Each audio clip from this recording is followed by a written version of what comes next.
तो इंशाल्लाह आज मैं कुछ बड़ी पर्सनल तस्वीर भी आप सबके साथ शेयर करूँगा और ऑडियंस के साथ भी, जिससे मैं दिखाना चाहता हूँ कि मेरे अंदर तब्दीली कैसे आई, मेरी जर्नी क्या है, इल्म की तरफ मैं कैसे आया, दीन की तरफ मैं कैसे आया, फिर क्या स्ट्रगल की और किस विज़न के साथ हमने यूथ क्लब बनाया था वगैरह वगैरह। अस्सलाम वालेकुम, welcome to my show the Noorin show. आज हम बात करने वाले हैं एक ऐसे शख्स के बारे में जिन्होंने सब कुछ छोड़ के इस्लाम कबूल कर लिया है। हम बात करने वाले हैं अली मोहम्मद भाई के बारे में, जो यूथ क्लब के सबसे बड़े मेंबर्स में से एक हैं। मोहम्मद अली भाई इस वीडियो में हमें ये बताने वाले हैं कि वो किस तरह से गुमराही के दलदल में थे और वो हर तरह के गुनाहों में मुब्तला थे, लेकिन फिर उनके साथ ऐसा क्या हुआ, कुछ ऐसे हालात पेश आए उनकी ज़िंदगी में कि उन्होंने हर गुनाहों से तौबा कर ली। और इस वीडियो से यकीनन आपका ईमान ताज़ा होने वाला है, इसलिए वीडियो को आखिर तक ज़रूर देखिएगा। ये वीडियो पसंद आई हो तो वीडियो को लाइक करिएगा और चैनल को ज़रूर से सब्सक्राइब करिएगा। तो चलिए देखते हैं इस वीडियो को।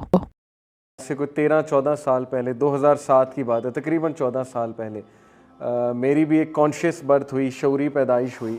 मेरी लाइफ एक आम सा जैसे नौजवान होता है, जो लापरवाह नौजवान होता है, खिलंडरा सा नौजवान जैसे सारे नौजवान होते हैं, लेकिन कभी उसने सोचा नहीं होता कि मेरी ज़िंदगी का मकसद क्या है और अगर मैं काम करना चाहूँ तो मैं कितना काम कर सकता हूँ वगैरह वगैरह। सिंपल सा मेरा एक विज़न था, सिंगर बनना है या एक्टर बनना है वगैरह वगैरह, जैसे होता है नौजवानों का शौक़। तो इंशाल्लाह आज मैं कुछ बड़ी पर्सनल तस्वीर भी आप सबके साथ शेयर करूँगा और ऑडियंस के साथ भी, जिससे मैं दिखाना चाहता हूँ कि मेरे अंदर तब्दीली कैसे आई, मेरी जर्नी क्या है, इल्म की तरफ मैं कैसे आया, दीन की तरफ मैं कैसे आया, फिर क्या स्ट्रगल की और किस विज़न के साथ हमने यूथ क्लब बनाया था वगैरह वगैरह। सबसे पहले स्लाइड्स पे आपको नज़र आ रहा होगा, ये एक पिक्चर है जिसमें आपको मेरे लंबे लंबे बाल नज़र आ रहे हैं। तो ये 2007 की ही पिक्चर है, 2006-07 की पिक्चर है। मैं असल में I was into rock and metal. वैसे तो इंडियन गाने भी ज़ाहिर है बहुत सुनते थे, लेकिन ज़्यादातर जो मुझे पसंद था वो रॉक और मेटल बहुत पसंद था, और मेटल की भी extreme form, heavy metal, death metal.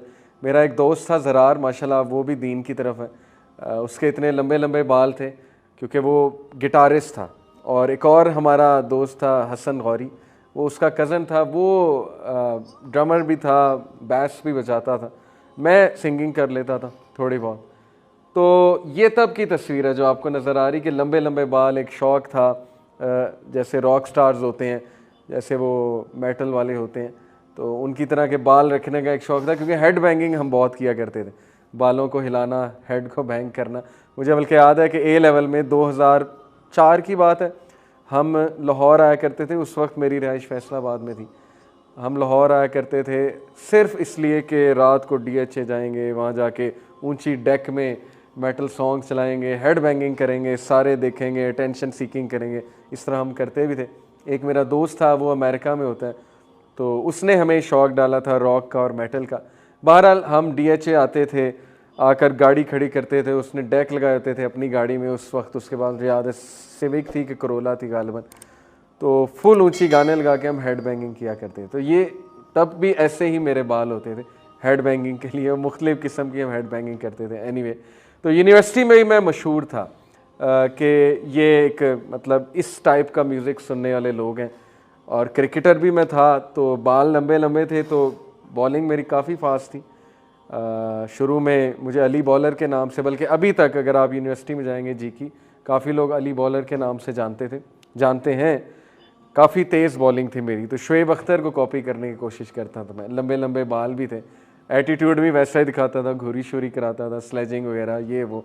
तो ये तब की तस्वीर है जो आपको जो है ना नज़र आ रही है, लंबे बालों वाली। फिर ये एक तस्वीर जिसमें मैंने ये वाला साइन जो है वो बनाया हुआ। ज़ाहिर है तब इमेच्योर थे, तब वो रॉक स्टार्स और वो सारे इस तरह के साइंस बनाते हैं, आपने देखे होंगे तस्वीर में। तो ये हमारी मेरे जो बाकी दोस्त हैं उन्होंने कुछ बेहुदा साइंस ज़ाहिर है बनाए हुए। अब ये सारे मैच्योर हो गए, इनके बच्चे हैं, तो खैर एनीवे, तब मैं दिखाना ये चाह रहा हूँ कि चूँकि उस दौर में हमें पता ही नहीं था ये साइंस हैं क्या, इनका मतलब क्या है, लेकिन वो शो में अटेंशन सीकिंग में बंदा कर लेता है। तो मैं यहाँ पर जो है ये बिल्कुल नीचे लेफ़्ट पे आपको नज़र आ रहा है, और मेरे साथ राइट पे ज़रार है, लंबे लंबे बालों वाला ज़रार भी आपको नज़र आ रहा होगा। उसने बल्कि जो शर्ट पहनी हुई है AC/DC की पहनी हुई है। AC/DC एक बहुत मशहूर बैंड, इसका रॉक का और जो है वो मेटल का।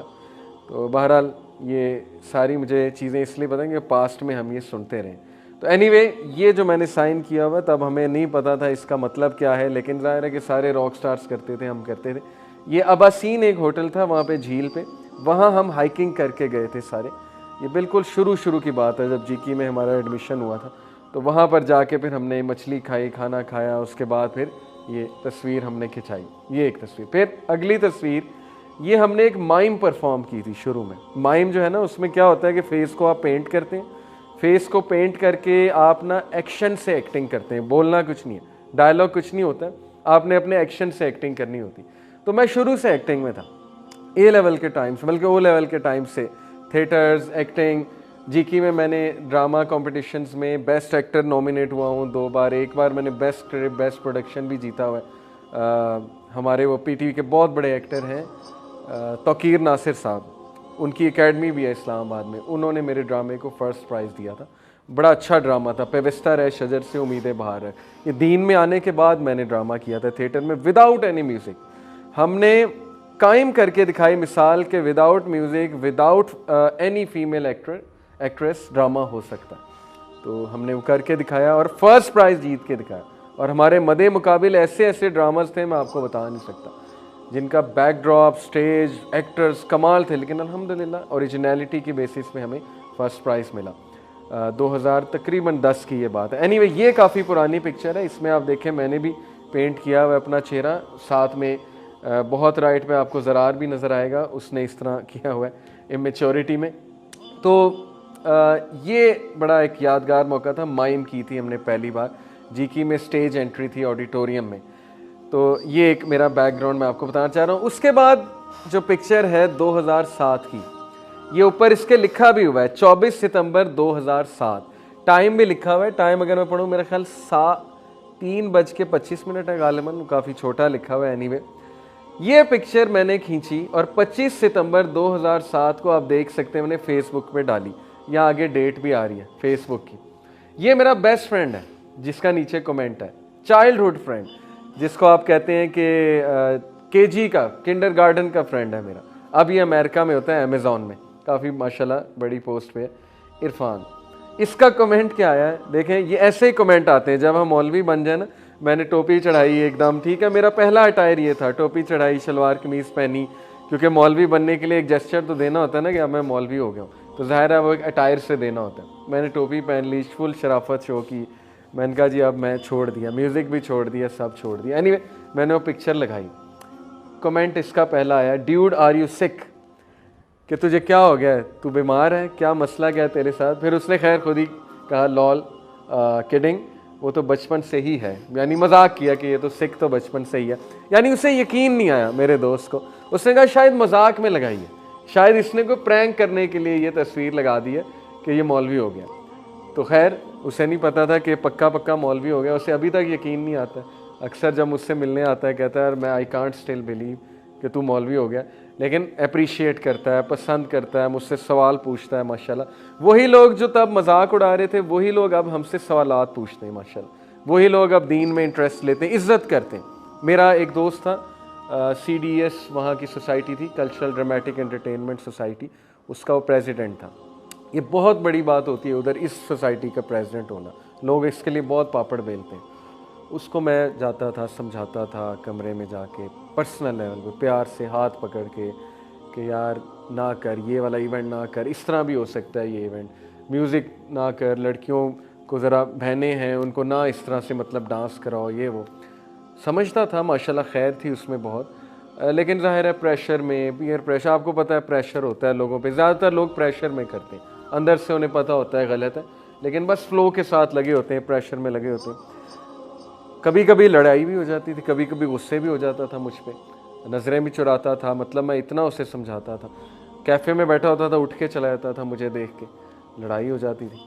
तो मज़े की बात ये अल्लाह की तरफ से कि आज से कोई 4 साल पहले, 2016 की बात है, 5 साल पहले, फेसबुक पे उसका मुझे मैसेज आता है ग्रेजुएशन के 6 साल बाद, और वो मेरा शुक्रिया करता है कि अली भाई उस वक्त की जो बातें आपने मुझे की थी ना, वो आज सारी मेरी रील चली है। क्यों चली? उसका एक्सीडेंट हुआ, और वो हॉस्पिटल में था उस वक्त। वो मुझे हॉस्पिटल से मैसेज करता है, मैसेज अभी तक मेरे पास है। कहता है कि आपकी सारी बातें अब मुझे याद आ रही। ये है असल में जब अल्लाह ने किसी को लाना होता है ना, कोई हादसा होता है, फिर बंदे को बातें याद आती हैं। इसलिए मैं हमेशा हमारे नौजवानों को, आप सबको कहता हूँ कि दावत देना ना छोड़ो। दावत का मकसद अगले को कन्विंस करना है ही नहीं, दावत का मकसद है उस तक मैसेज पहुँच जाए। वो क्लिक कब करेगा ये अल्लाह को पता है। मेरी ज़िंदगी में इतने लड़के हैं, इतने दोस्त हैं। फैसलाबाद का मेरा एक दोस्त था, उसको मैं नमाज की दावत देता था जब मैंने पढ़ना शुरू की। नहीं पढ़ता था मैं। एक टाइम आया कि वो गुस्से होने लग गया मुझ पे, नमाज जान के उसने ना पढ़नी शुरू कर दी। हम जाते थे बाज़ार, मेरे साथ वो बाइक पे होता था, पीछे बैठा होता था, मैं बाइक रोकता था, बाइक रोक के उसे कहता था कि नमाज पढ़ते हैं, क्लियर इनकार कर देता था। एक टाइम आया मैंने उसे कहना ही छोड़ दिया, कंफर्टेबल हो गया मैं उसके साथ। वो बाहर वेट करता था बाइक पे, नमाज नहीं पढ़ता था, आप अंदाज़ा लगा लें। बस अल्लाह की तरफ से तौफीक नहीं थी। मैं नमाज़ पढ़ के आ जाता था, वो नमाज ही नहीं पढ़ता था, बाइक पे वेट करता रहता था। आज वही लड़का माशाल्लाह 5 वक्त का नमाजी, तकरीबन आज से 9-10 साल पहले की बात बता रहा हूँ कि वो ऐसा था। क्यों? कोई ऐसी चीज़ उसकी ज़िंदगी में हुई कि मेरी सारी दावत उसे क्लिक कर गई। इसलिए मैं पेरेंट्स को भी कहता हूँ, टीचर्स को भी कहता हूँ, हम सब को कहता हूँ कि देखो आपका काम है अपने छोटे भाई को दावत देना, मैसेज पहुँचा देना। वो ज़रूर कभी ना कभी उसको पिक करेगा इंशाल्लाह, जब उसका टाइम आएगा अल्लाह ताला की तरफ से। तो इसलिए ये एक बेसिक जो है मैं तस्वीर जो आपको दिखाई कि जब मैं दीन की तरफ आया, बहुत से लोगों ने मजाक उड़ाया, रेजिस्ट किया, क्योंकि हमारे माशरे में ज़ाहिर है कि अनफॉर्चुनेटली जो इमेज है दीनी तबके की वो ये है कि यार मौलवी होने का मतलब है कि दुनिया तो गया, हुन है बस गया। यही इमेज हमने चेंज करनी है कि भाई इस्लाम में आने का मतलब ये नहीं कि दुनिया से आप गए। इस मुसलमान इंजॉय भी करता है, हम भी तो इंजॉय करते हैं, ठीक है ना। मुसलमान जो है जॉब भी करता है, पैसे भी कमाता है, लेकिन अल्लाह सुब्हानहू व तआला को अल्लाह की हदूद में जो हलाल व हराम है उसकी तमीज़ करते हुए करता है हर चीज़, और अल्लाह उसमें जो है वो बरकत डाल। तो देखा आपने ये वीडियो, क्या कहना चाहते हैं आप मोहम्मद अली भाई के बारे में? कमेंट सेक्शन में ज़रूर बताइएगा। इस वीडियो में सिर्फ इतना ही, फिर मिलेंगे जल्दी एक नई वीडियो के साथ में। तब तक के लिए हमारे चैनल को सब्सक्राइब करिएगा। तब तक के लिए अल्लाह हाफ़िज़।